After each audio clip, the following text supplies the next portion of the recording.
what had happened is they found her. They waited until quite late in the afternoon, early evening. The darkness was setting in, and she charged them, and they shot a burst of AK ammunition at her. She took a few strikes from that, and then she ran away from that. She aborted the charge and ran off, and then they chased her, running after her, and they fired again on her, and again she turned to give them a rev, and then she took a very serious burst of ammunition. She ran, her right front leg was bust, and she, with a broken leg, she collapsed into the ground. They ran up, and from very close range they started shooting at her again, and for all intents and purposes they thought she was dead, and they hacked at her head and got the horns off. And while they were busy hacking it and taking the horns off, she actually got up with a broken leg and just crashed forward for another 75 odd meters, and then went down finally, with all the blood, from the bullet wounds and everything else. She finally died there. And that night the hyenas were onto her. They didn't open her up, but she'd lost a lot of blood, and but that also acted as a bit of a decoy for the little baby, who we call Sabi. So Sabi spent that evening on her own, the whole night on her own, and at about 7:30 the following morning we found her. We responded much earlier than that to the scene. We went to the crime scene, picked up the blood, tracked her first, had a look at the crime scene, and then doing further 360 searches and just procedures that we do around a crime scene, we found the baby. One of our game rangers spotted it. He called us and he said, "There's a little one here." So we went up to have a look, and this little chap was lying there with his ears right back and trying to mimic the earth, trying to hide himself. It was quite a thing to see.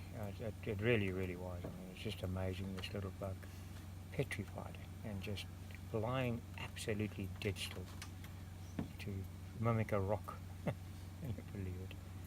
So I went forward to touch it, and it screamed at me and charged me.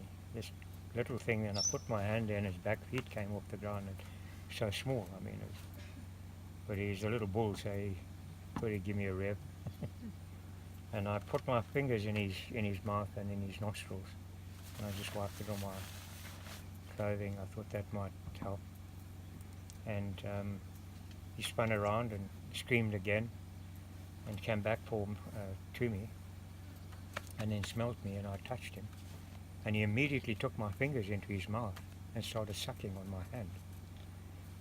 And I kept giving him my 3 fingers, and this little thing just kept sucking. It was hungry. Then I sat down next to it, jumped on my lap.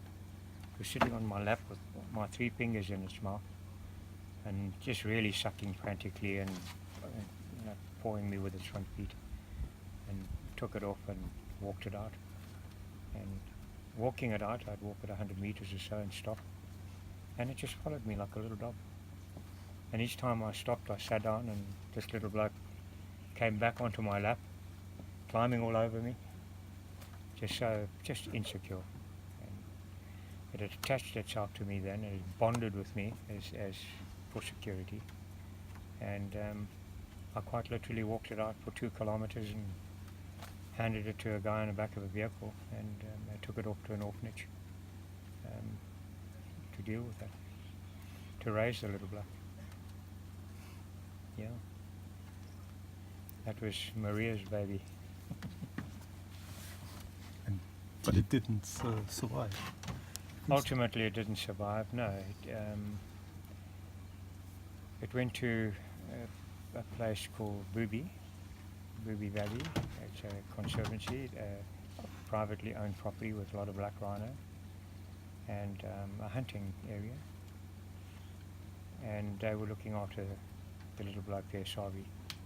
And he was up, sub-adult, and they released him in the proximity of a big bull. And that big bull killed him, took him out. So, quite amazing. Yeah, we went through all that, and the little bloke went through all that, and then to get to sub-adulthood, and then to get taken out by a big bull. Some would say that's just the law of the jungle, Pete. Don't get too much more entangled. That's just simply the law of the jungle.